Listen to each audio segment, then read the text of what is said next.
Woohoo, we're back!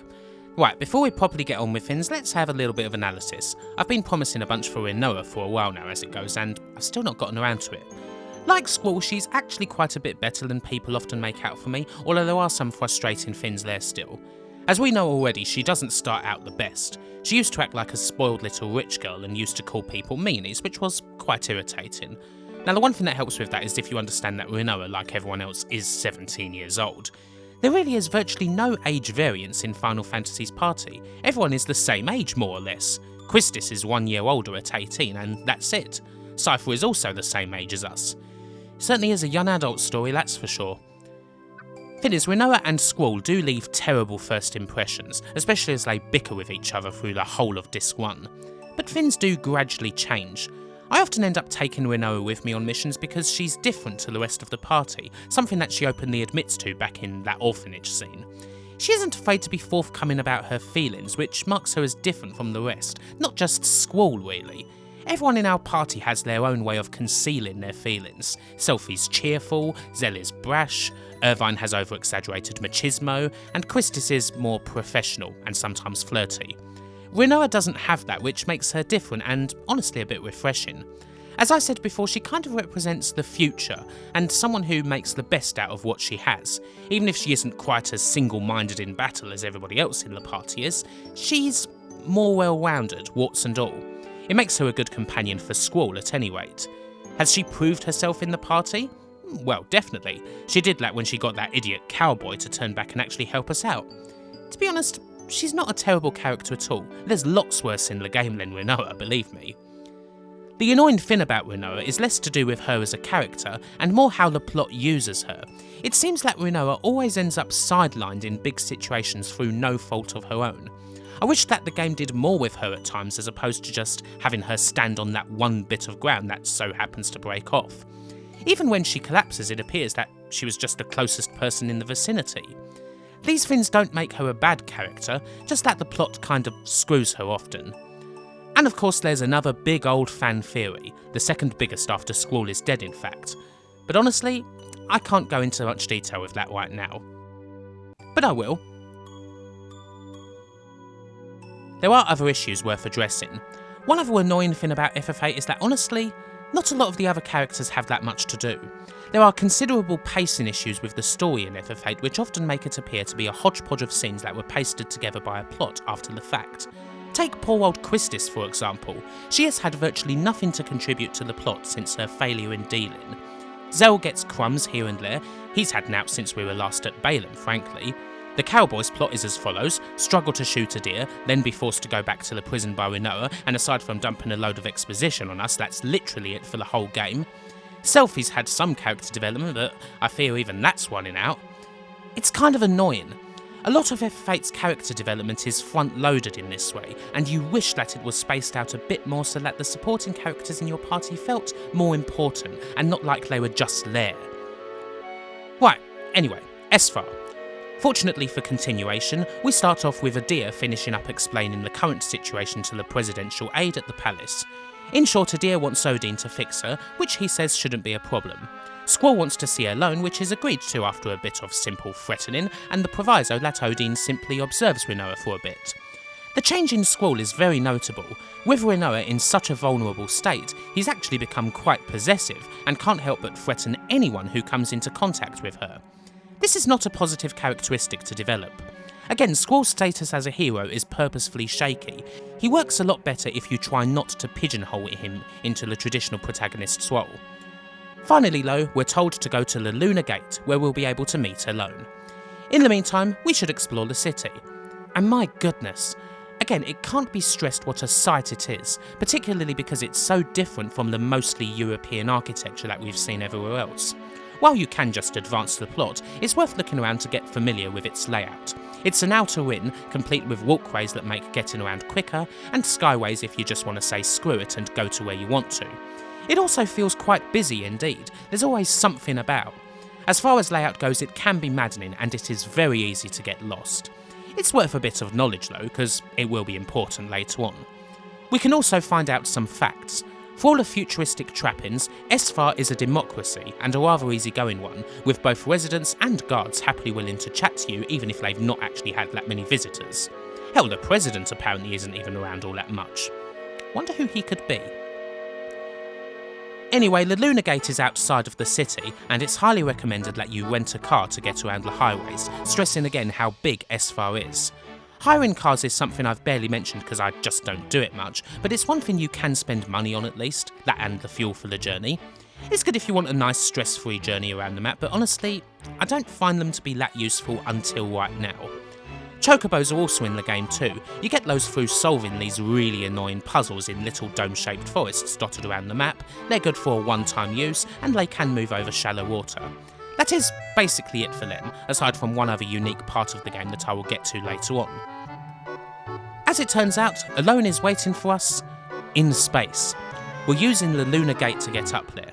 Yes, Esthar alone have mastered space travel in this world, and they do it using a huge curved gun that'll shoot us up there in minutes and somehow not totally splatter us. Squall's going up there along with Selfie and, naturally, Rinoa. The rest of us are stuck twiddling our thumbs down here, but then Rinoa's dog Angelo alerts us to some quite big happenings outside. Now, as we know already, Galbadia has the lunatic Pandora. It's this huge obelisk that houses a crystal, and it can be moved around. At present, it's heading straight for Esthar. It's a pretty intimidating sight, as you can probably imagine. Now, you might be asking what exactly this thing does. Well, to explain, I'm going to need to go into more storyline explanations of gameplay, which this game does a lot and is often quite fun. In this instance, it's how the game handles monsters. Apparently, the reason why FF8's planet is filled with monsters is because they fall down from the moon. I'm sure there's lots of spluttering going on already about gravitational pull and so forth, but look, you're just going to have to accept this, alright? That's why there are monsters. Just as pollution in FF7 makes monsters, the moon makes FF8. I don't know why. One of the big disasters that tends to face the universe in FF8 is something called a lunar cry.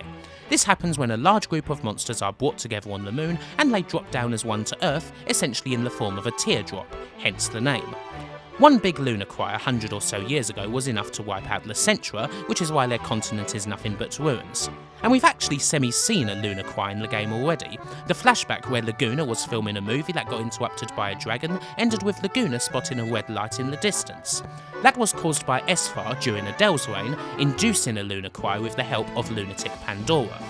The crystal pillar housed within it dropped from the moon during the cry that killed Centra, and is capable of inducing a cry when it is aligned with the moon. You know that crater that stopped us from taking the garden into the Esthar continent? That was where the lunar cry made its last landfall. Chances are most of the monsters we've been fighting come from that, or they're hardier and have been around since the Centra days. Anyway, Esthar decided to do away with it after Adele's reign came to an end, and there's literally only one thing it's good for. So you know exactly what Galbadia want to do with it. Have you swallowed all of that lore? Good, because you'll need to. It's going to get more extreme than that, believe me. Anyway, the Pandora's arrival is obviously not good news, and Squall isn't here to just, be competent. And so Zell takes his big chance to lead the party. Dr. Odin lays out a plan for us. The target for the Pandora is not Esthar, but something called Tears Point, constructed when Adele planned to use the obelisk as a weapon. Once the Pandora lands there, then the lunar cry will be triggered, and yeah, that's bad. There are 3 points in the city where it's possible for us to enter the Pandora as it passes over us. Whichever one we make it to, we've got to do it in time. This is why it's a good idea to familiarise yourself with the city, although it's not that hard to find where you need to go, especially if you've got Ink None. Shit's already hitting the fan, soldiers are milling around, and the atmosphere in Esthar is changing. Zell impatiently takes all of this in. He just wants to get in the Pandora and start punching things, because this is his big moment to be the hero. We make it to one of the pickup points, beat up on a couple of soldiers and find our way in. Zell, Quistis and Adir. It's the big shot, the do or die moment. We make our way further in, and then a robot ambushes us. We don't get the chance to even fight it. It grabs us and hurls us down a trapdoor. The Pandora quite literally spat us out, and all we can do is watch as it leaves the city and heads for Tears Point. The mission was a failure.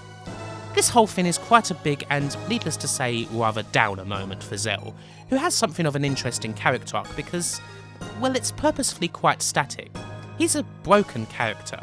He is actually quite smart, but he's never able to control his emotions to the point where he usually blurts out the utterly one thing at the worst time. He doesn't have any patience. That's where he starts, and it's kind of where he stays.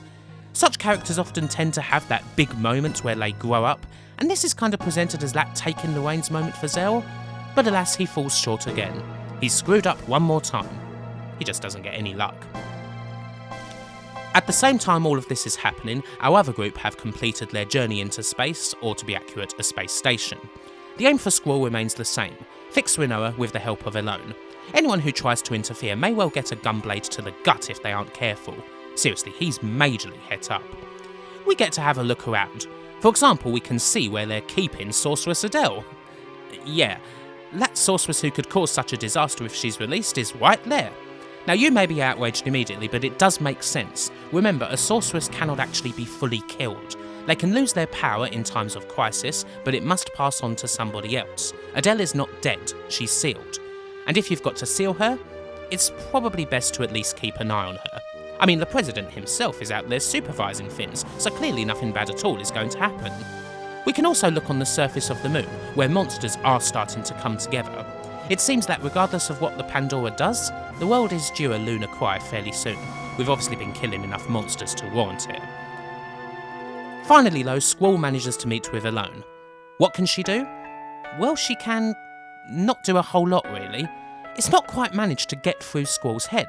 Elone can take people back to the past, but the past cannot be changed. In the end, there's no way you can change what happened.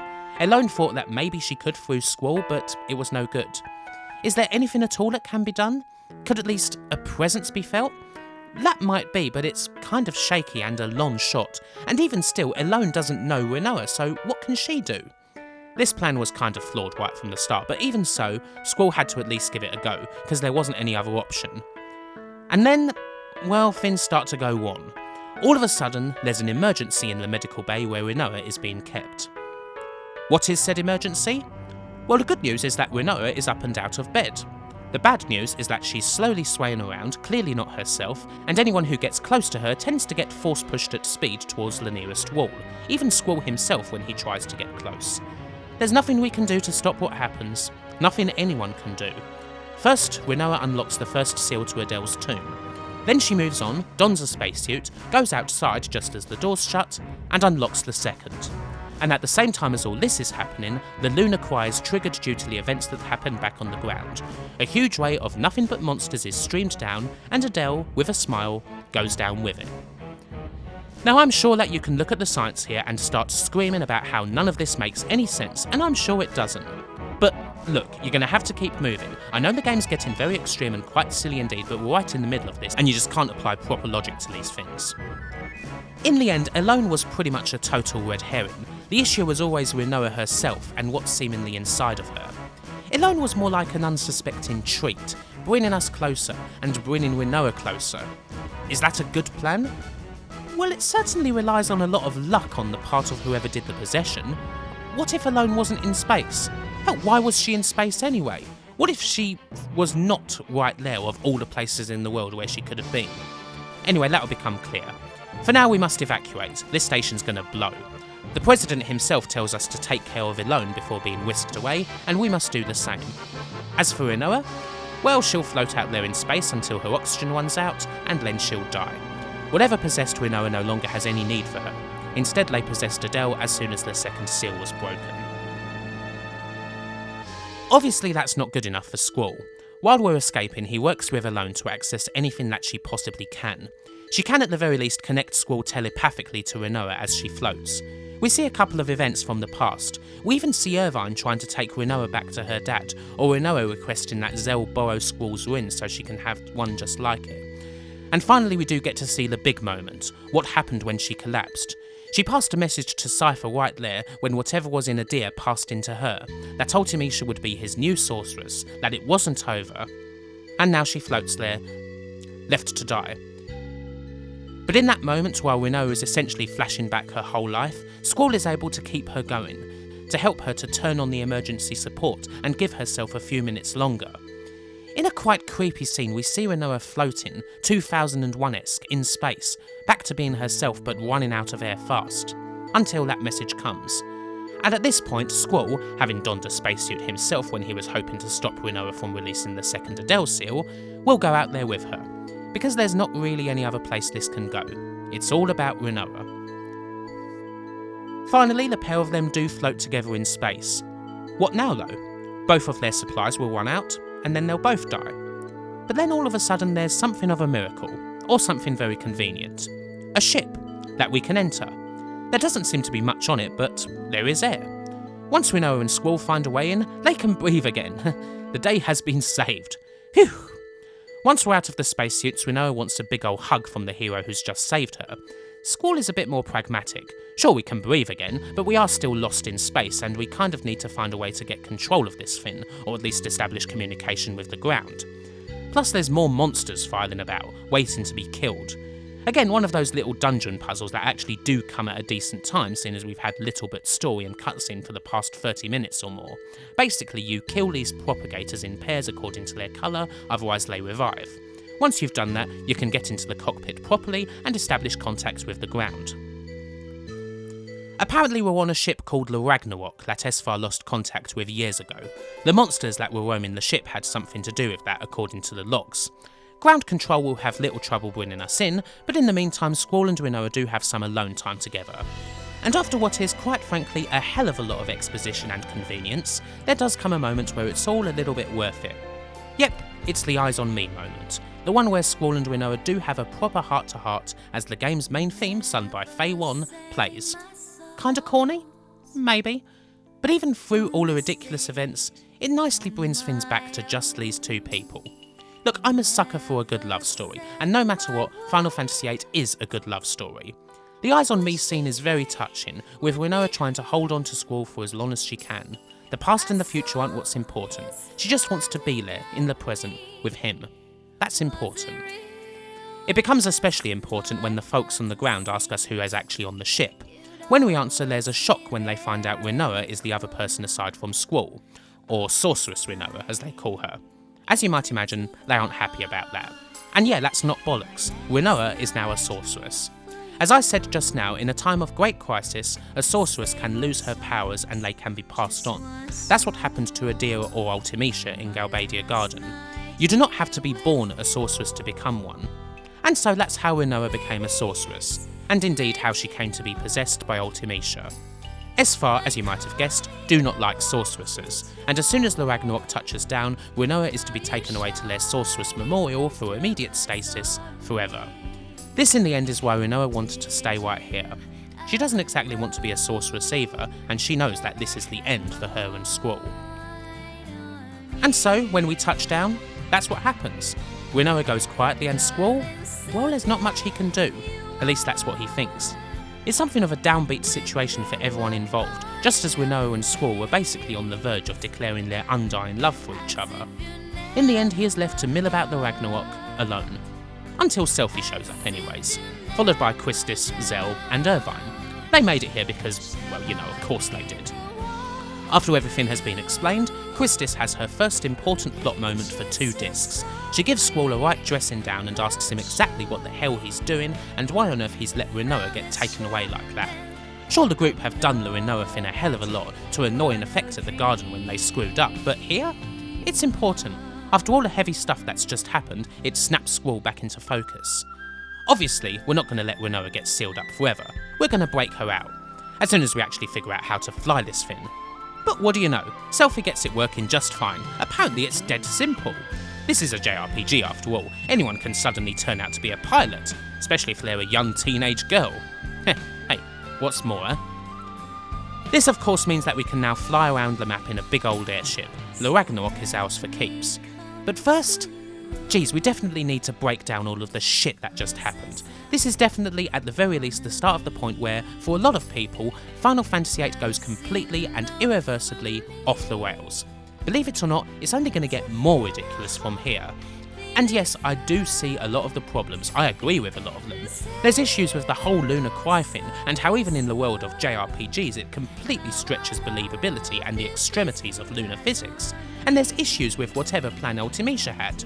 Assuming that she was the reason why Rinoa was comatose all of this time, how was making her comatose the best way of going about it? Doesn't that totally leave everything to chance? What if they never found Elo? What if she wasn't in space, right near to where Adele is, coincidentally? What if? There's just so many things.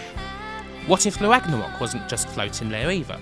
Seriously, that comes off like the Hitchhiker's Guide, when Arthur and Ford managed to get on a Vogan ship despite the destruction of the Earth. To me, this might just be the silliest moment of the game, even if it's not the most ridiculous. It's all just way too much and too based on conveniences. The thing that saves it is naturally the eyes on me scene, at least that's something at the end of it. There's also the wonder of just who the president is, who we meet very briefly. I'm sure you all have your ideas as to the president's identity, but it's not time to reveal that yet. We also still know barely anything about Ultimecia aside from, well, she's evil. An evil sorceress from the future. And this Adele, she's evil too. Following the bait and switch at the start of this disc, we really do need some more info about all that. Maybe Ultimecia was the midwife when Squall's great-great-great-great-grandson was born. Who knows? There's plenty more ways I could dissect this sequence, but in the end, you just have to throw your hands up and move on. We'd be here for a long time and this is the 4th video, but to me, it's a bit worse than the orphanage. Now that we're in the Ragnarok, it's easy to fly around and go to all the places you've been if you so desire, and make no mistake, there's a lot of side stuff that's not getting shown here. There's more action at Shumi, there's a hell of a lot more card-related stuff, although truthfully by this stage the rules of the card game had gotten so messed up from playing and abandoning cards in different regions that I just gave up on the exercise. The amount of thought that went into the game is so staggering it's untrue.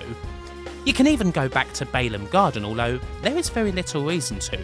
Hell, half of the NPCs there have the same dialogue they had before Squall left with Rinoa on his back, and it's kind of disappointing that the garden is such a total non-factor in the endgame.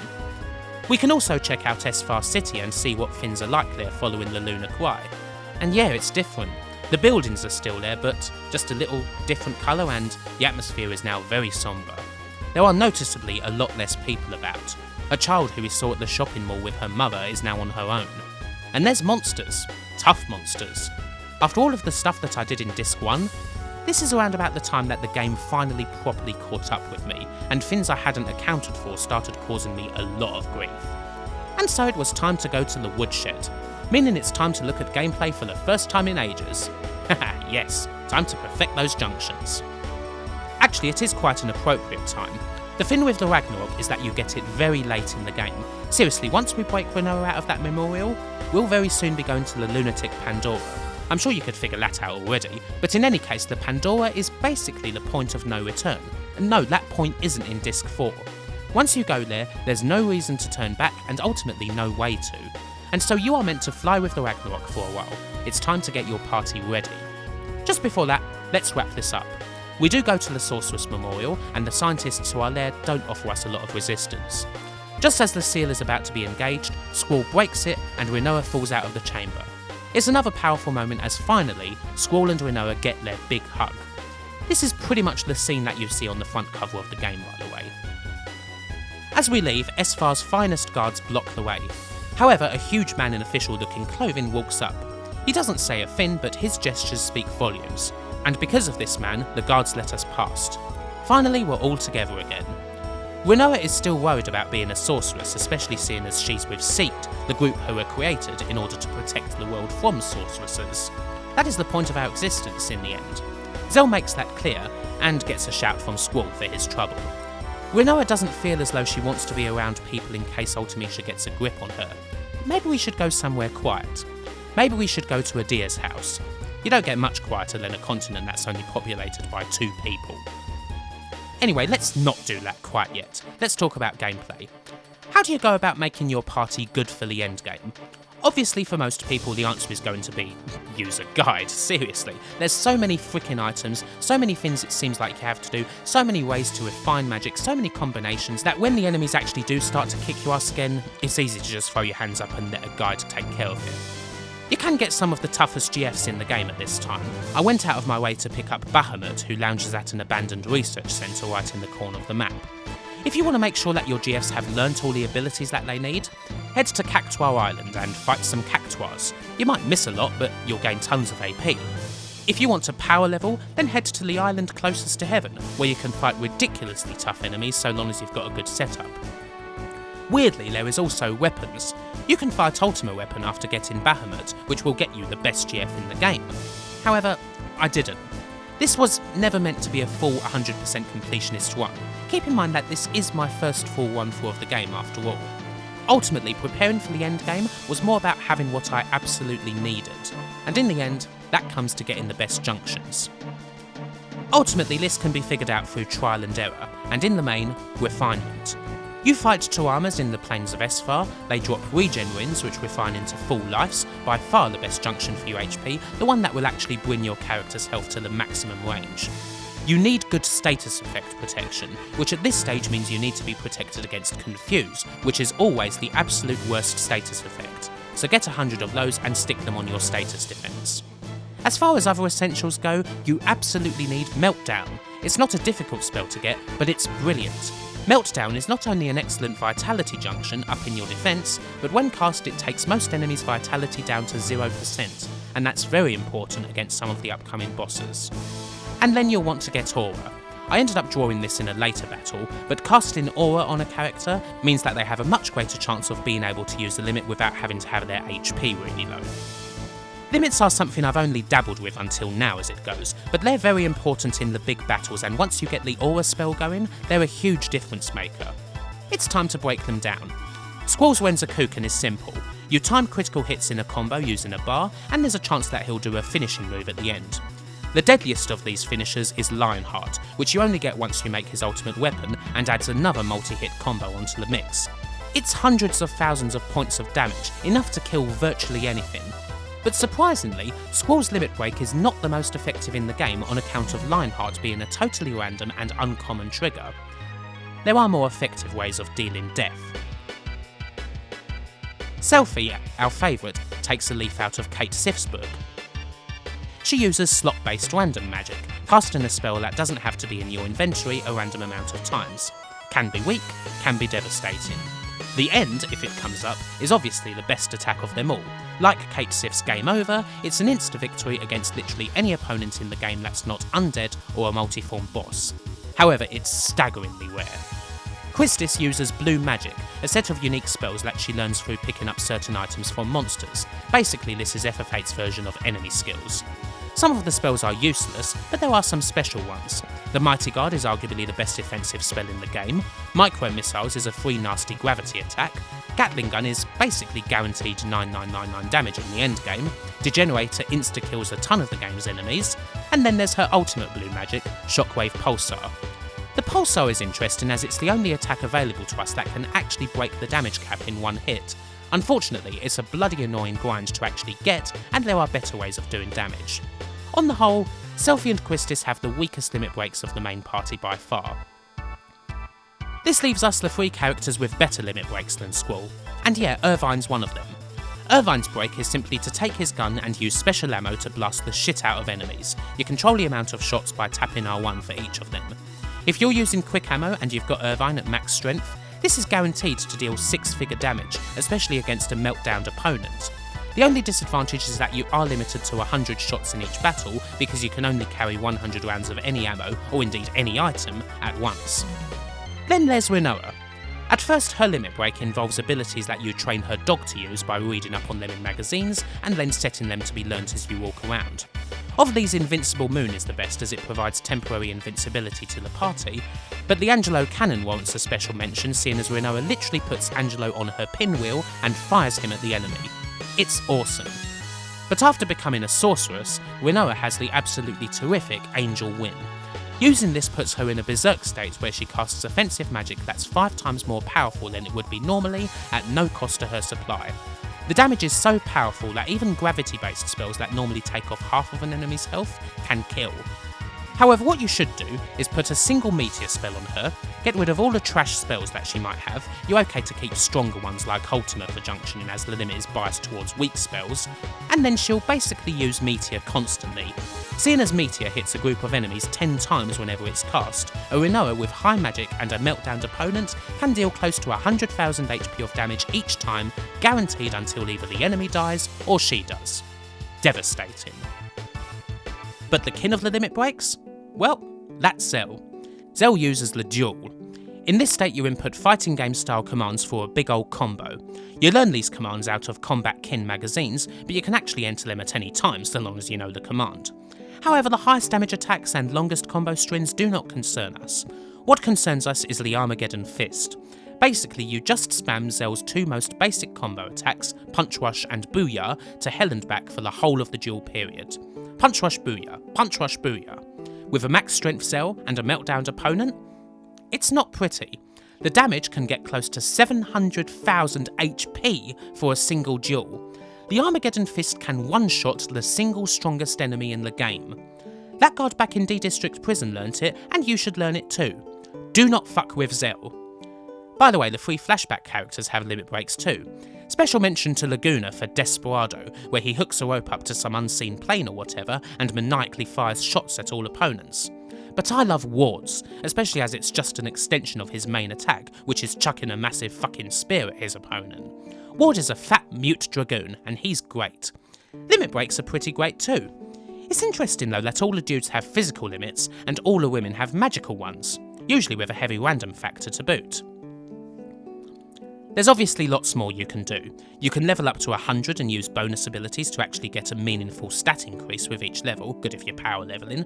You can grind out 300 ultimas, all that stuff, but really, this is the important stuff that managed to get me through the rest of the game, getting the really good junctions and making sure those limit breaks are popping.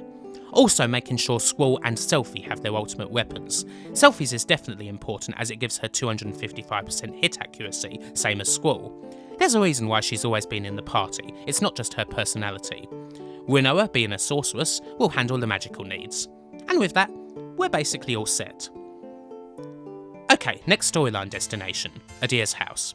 On talking with the matron first, we find out something we should have probably figured already. Adir isn't a sorceress anymore. As a matter of fact, she hasn't been one for a while. Her powers passed on to Rinoa back at Galbadia Garden. Afterwards, Rinoa and Squall have a pretty important chat overlooking a field, the big one where Rinoa states her worries that Ultimecia will possess her again, and when that happens, Squall will have to kill her. This time though, Squall stops it and says that no matter what happens, he'll be there. Basically, he says the same words that appear in the intro video and states that he will be his knight. The whole knight concept is further played on by Adir, that the knight doesn't merely exist to protect the sorceress, but they also help to keep a sorceress in touch with reality. If a sorceress doesn't have a knight, then they can lose touch and go bad, as Adele and Ultimecia have. It's all part of one of the big themes of the game, that you can't do everything on your own and that you need to trust others. Anyway, this is our last proper interaction with Adir. For now, we have to go elsewhere. Back to Esthar, where the President has requested our presence. Who do you think that is? Sure enough, once we get there, we run into Kiros and Ward in official clothing, and a long-haired dude in less formal wear. Finally, Squall meets with the Esthar President, Laguna Loire. As ever, Laguna kind of failed upwards into power through plans that are crazy on the surface, but always seem to work out. Sorceress Adele could not have been beaten by normal means. Instead, Laguna lured her into the memorial through a loan and pushed her into the chamber. He was elected president in the fallout and has been working hard since then. It seems like there's a lot of things he didn't know until recently, when Alone finally got back into contact with him. He doesn't talk about Rain's death, which makes me think that he only found that out very recently. Speaking of Alone, she's now at the Pandora. Galbadians finally managed to capture her in the wake of the crash landing. Ultimecia still needs her ability in order to go back to the past fully and achieve her goal of time compression. Anyway, there is a plan to stop Ultimecia, and oh boy, it's a doozy. We're going to crash into the Pandora and rescue Alone, and then we're going to defeat Sorceress Adele. After Adele's defeat, her power will only be able to pass on to Rinoa. And so when Ultimecia triggers time compression, we'll be there to go through it and get close to Ultimecia in the future so that we can defeat her. It's absolutely ridiculous. It's crazy on a level which I cannot hope to justify. Beyond stupid, nonsensical, the stupidest plot point of the whole game. And yet, I can't hate it, because unlike all the space stuff, it's in character. You can pick apart every single hole in this stupid plan, it's not hard. But the plan is kind of Laguna all over, isn't it? This is the guy who thought that jumping off a cliff would be a good idea. The guy who beat a sorceress by pushing her into a sealed chamber. His plans are completely ridiculous and always have been. And sure, our party could probably stand to be a bit more agape at the plan, which is basically, well, you'll just travel through time. How, I do not know. But You know, there aren't all that many other ideas. Ultimisha is in the world's future, no matter what. We have to stop her in the present. Yes, this could be too much. Considering everything else in the game though, I don't know, maybe it's appropriate that we're just running on a win and a prayer. Laguna doesn't make up detailed logical plans. He thinks up ridiculous ones on the hoof and trusts that everything will work out. There is one final important piece of the whole puzzle, by the way. One that isn't outright stated, but if you chat to people, you'll know. It seems as though Rain died in childbirth. Kiros states that Squall looks a lot like his mother, while Ward, through his expression, says that he's glad he doesn't take too much after his father. Laguna himself says that there is so much more to say, but not yet. So yeah, that's the big final revolution of the Squall-Laguna arc, that Rain and Laguna are Squall's real mother and father, truly making alone his adoptive sister. It perhaps makes sense considering how actually similar they are, gives a reason why Squall wouldn't just splutter to hell at his ridiculous plan, because in the end they're pretty damn close to each other. Anyway, we are now about to enter the point of no return. And yeah, that means it's probably a good place to stop. There's quite a bit more analysis and such to do before we actually finish the game, and way too much plot left to simply go through it in the rest of this video. 5 videos it is then, yay! Bye for now.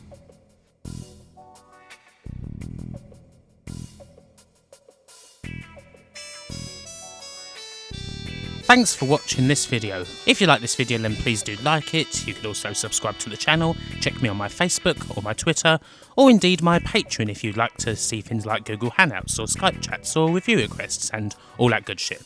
Now for this video I would like to thank the following: Adam Schaefer, Andrew Dalton, Andy Capt, Audie Soley, Conformist, Dustin Cooper, Gary Pinkett, George Newton, Grafham Blackpool, Guy Middleton, Ian Roberts, James Idd, James Loveridge, Jason Goy, Jason Leach, Jason Stevens, Johan Eriksson, John Scott, Keith Barlow, Kyle F, L. O'Brien, Lee Norris, ManagerSim.net, Mark Heslop, Mark Johnston, Mark Whittington, Martin Pataki, Nanette McCrone, Olaf Albeen, Pete Morris, Peter Sidorn, Filter Prog, Potter Margell, Rachel Maxwell, Romeo, Ryan Wyatt Coleman, Sean Zoltek, Seth Robinson, Simon Gulliver, Taylor Armand, The Unnatural, Tanya J, Twisted Squote, Vishar D, and Yerka Operator.